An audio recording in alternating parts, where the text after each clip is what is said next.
So here is the book Ikigai. मैंने अभी अभी जैसे इस बुक को कंप्लीट करा है and I am going to share 10 learnings from this book, जो कि इसी बुक में लास्ट में कोट की गई है और इस बुक को कम्प्लीटली समराइज़ करती हैं।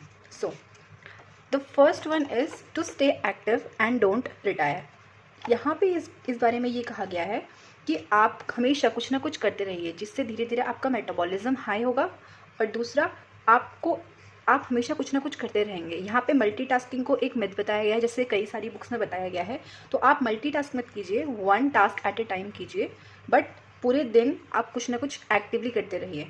यहाँ पे जापानीज़ लोगों का एग्जाम्पल ये दिया गया है कि दे डोंट जस्ट सिट, वो बैठते नहीं है दिन भर, वो कुछ ना कुछ लगे ही रहते हैं कुछ करने में।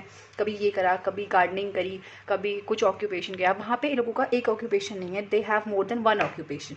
तो first one says stay active and don't retire. Second one is take it slow. चीज़ों को बहुत स्लोली लेके चलो, काम माइंड से हर टास्क को कंप्लीट करो। और यहाँ पे बहुत बार ये कहा गया है कि काम डाउन, स्लो डाउन, ताकि धीरे आपका दिमाग ज़्यादा अच्छे से क्लैरिटी ऑफ माइंड के साथ सोच सके और आपके टास्क 100% आप दो, जिससे धीरे धीरे आप वो चीज़ में इम्प्रूव भी करोगे। सेकेंडली, आपका दिमाग ओवर बर्डन नहीं होगा, ओवरवेल्म नहीं होगा। So third one is don't fill your stomach. एक बहुत ही फेमस यहाँ पे सेइंग है, वो ये कहती है कि आपको हमेशा 80% ही अपना पेट भरना है और हमेशा 100% नहीं भरना है। जैसे आपको लगे कि अब आपका पेट भर गया है लेकिन अभी आपके पेट में जगह है, तो आप उस टाइम पे ही एट द मोमेंट खाना बंद कर दीजिए, जिसकी वजह से क्या होगा कि आपका खाना प्रॉपर्ली डाइजेस्ट होगा।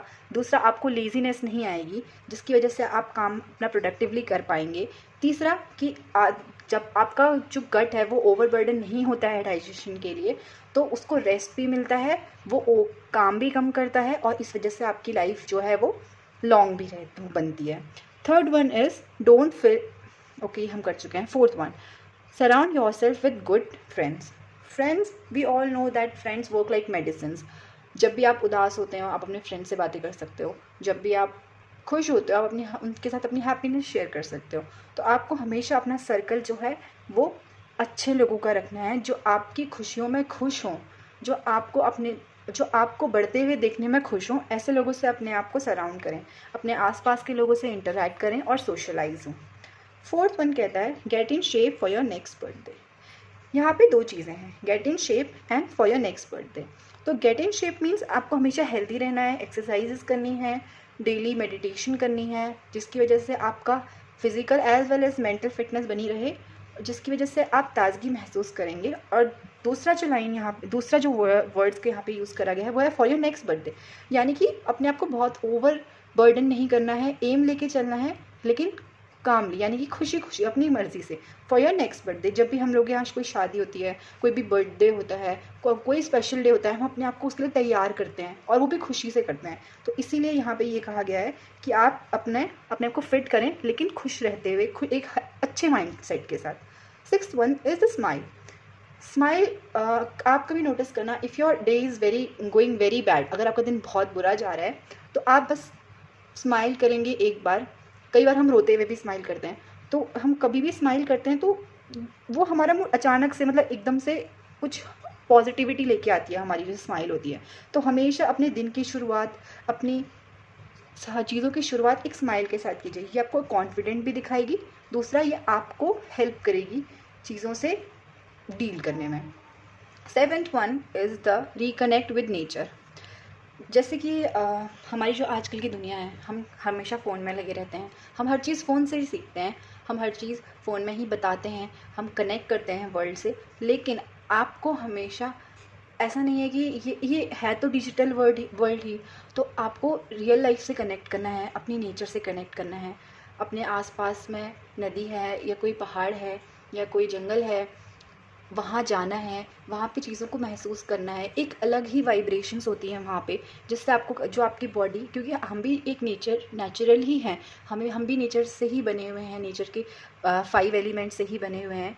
तो हम वहाँ पे ज़्यादा अच्छे से कनेक्ट करते हैं और एक पॉजिटिव चीज़ वाइब्रेशंस महसूस करते हैं। इसी वजह से यहाँ पे कहा गया है कि हमें नेचर से रिकनेक्ट करना है, क्योंकि सिटी लाइफ की वजह से जो आजकल हमारी भाग-दौड़ की ज़िंदगी हो गई है, उससे हमें थोड़ा सा ब्रेक लेना है, अपने आसपास के लोगों से सोशलाइज़ करना है, गाँव में आज भी लोग बैठते हैं, अपने आस-पास पड़ोस में बैठने जाते हैं, सुख-दुख बाँटते हैं। भले ही मतलब उनको बहुत ज़्यादा इफ़ेक्ट ना करे चीज़ें, लेकिन वो अगर वो सामने वाले की खुशी में उतने खुश ना भी हों, तो भी एक पार्ट ऑफ थिंग होता है कि वो शायद वो मोटिवेट हो जाएँ। अगर किसी के दुःख में बहुत ज़्यादा उनको दुःख फ़ील नहीं भी हो रहा है, तो भी वो साथ देते हैं।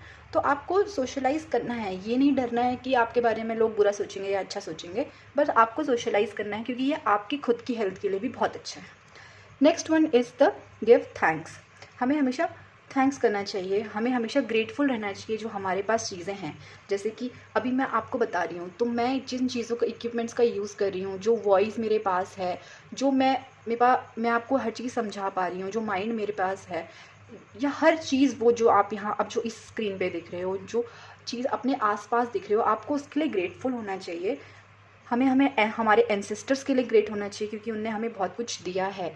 उनकी वजह से क्या पता उनकी वजह से हमारे जीन्स हेल्दी हैं, उनकी वजह से हमें कई बार लोगों को प्रॉपर्टी मिलती है, जिसकी वजह से हमें आगे के लिए एक सिक्योर फ्यूचर मिलता है, जिनकी वजह से हमारे पेरेंट्स आज हैं जो हमें इतनी अच्छी हेल्दी लाइफस्टाइल दे रहे हैं, जिनकी वजह से हम आज एग्जिस्ट करते हैं, वो एंसेस्टर्स हैं। तो उनके लिए एक थैंक्स, नेचर के लिए एक थैंक्स, जो हम खाना खाते हैं उसके लिए, फैमिली है, फ्रेंड्स हैं। और बहुत हमेशा अपने आप को लकी महसूस करना चाहिए, क्योंकि इस दुनिया में ऐसा कोई भी इंसान नहीं है जिसके पास कुछ भी ना हो। हर किसी के पास कुछ ना कुछ ज़रूर है जिसके लिए वो थैंकफुल हो सकता है, उसको इस चीज़ के लिए होना भी चाहिए, क्योंकि जो आपके पास है वो कई लोगों के पास नहीं है, और वो आपको मिला है, इस चीज़ को आपको शुक्रगुज़ार होना चाहिए। एक चीज़ मैं इसमें और ऐड करना चाहूँगी, कई बार क्या होता है कि लोग हमें बहुत सी चीज़ें देते हैं, लेकिन कई बार नहीं भी दे पाते हैं। तो हम हमेशा ये चीज़ पे गौर करते हैं कि जो हमें नहीं मिल पाया उनसे, लेकिन जो चीज़ हमें आज तक उन्होंने दी, जो चीज़ उन्होंने आज तक हमारी हेल्प करी, वो भी एक बहुत बड़ा पार्ट है। हमें उसके लिए भी थैंकफुल होना चाहिए। अगर वो कुछ कई बार नहीं कर पा रहे हैं, तो इसका मतलब ये नहीं कि वो बुरे हैं। इट्स जस्ट कि वो हर चीज़ नहीं कर सकते हमारे लिए, लेकिन जितना उन्होंने करा है वो भी कोई कम नहीं है। 9th one is live in the moment. आज में जीना है। अब आज में जीने का मतलब क्या होता है कि हम इस टाइम पे, जैसे मैं अभी आपको इस बुक के बारे में बता रही हूँ, तो मैं सिर्फ इस बुक के बारे में आपको बताऊँगी, इस बुक से रिलेटेड मतलब आस-पास से रिलेटेड चीज़ें बताऊँगी, और मैं इस ही मोमेंट को एन्जॉय कर रही हूँ, मैं आपको बताना एन्जॉय कर रही हूँ। मैं आपको बता रही हूँ कि मैं आपको बता रही हूँ कि ये मैंने क्या बुक पढ़ी, मैंने क्या-क्या सीखा, तो मैं इस मोमेंट को एन्जॉय कर रही हूँ। अभी इसके बाद जब मैं खाना खाऊँगी, तो मैं वो खाने का टेक्सचर, उसकी स्मेल, उसका टेस्ट, वो उस मोमेंट पे जो चीज़ें हो रही हैं उसको फ़ील करना है। तो लिव इन द मोमेंट। ना पास्ट की टेंशन लेनी है और ना ही फ्यूचर की टेंशन लेनी है, क्योंकि वो दोनों ही चीज़ें अभी एग्ज़िस्ट नहीं करती हैं। सिंपली कहें तो तब की तब दिखी जाएगी है इसका मतलब। 10th one is the follow your Ikigai. Ikigai हम वर्ड बहुत बार सुनते हैं, और एक्चुअल में इकिगाई क्या है? इकिगाई एक्चुअली जो मैंने इस पूरी बुक को ख़त्म करने के बाद सीखा है, वो ये है कि वो चीज़, वो काम जो आप करने में खुश होते हो, वो काम जिसको करने में आप ज़िंदा महसूस करते हो अपने आप को, वो आपका इकिगाई है। जो आप आज से शुरू करोगे, या आज से पहले से आप वो करते हुए आ रहे हो, और आप उसमें इतना खो जाते हो उस फ्लो में कि आप वो काम मरते दम तक करना चाहोगे, वो आपका इकिगाई है। मतलब वो आपके लिए काम नहीं है, वो आप उसमें अपने आप को जीते हो। यहाँ पे कई आर्टिस्ट का एग्जाम्पल दिया है, जैसे कि जो आर्टिस्ट होते हैं कई बार वो अपनी पेंटिंग्स में, अपनी आर्ट में इतना खो जाते हैं अपनी सोच में, कि उनको समय का कोई ज़्यादा पता ही नहीं चलता कि सुबह हो रही है, शाम हो रही है, 1 दिन बीत गया, 2 दिन बीत गए।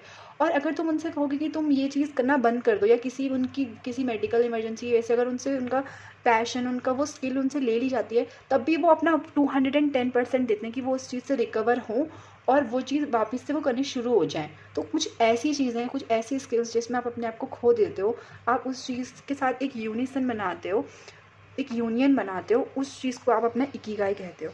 तो इसमें लिखा गया है कि फॉलो योर इकिगाई। जीने के लिए हमेशा एक पर्पस होना ज़रूरी कहा गया है, जिसके पीछे जो आपको ज़िंदा रहने की वजह देता है, तो वो आपका इकिगाई है। अगर वो आपको मिला है, तो आप उसको अपना उस चीज़ को उभारो और उस चीज़ को फॉलो करो।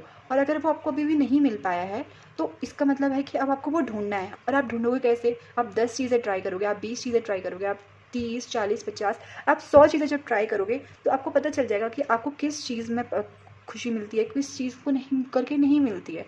तो आपको चीज़ें एक्सप्लोर करनी है, जिसकी वजह से आपको पता चले कि आपको किस चीज़ में अच्छा महसूस होता है, किस चीज़ को आप अपना पैशन बना सकते हो, किस चीज़ को आप अपनी स्किल बना सकते हो। तो अपना इकिगाई ढूंढना है, उसको फॉलो करना है। तो ये 10 लर्निंग्स थी जो मैंने इस बुक से सीखी। आप कमेंट करके बताओ कि आपको कौन सी अच्छी लगी। Thank you.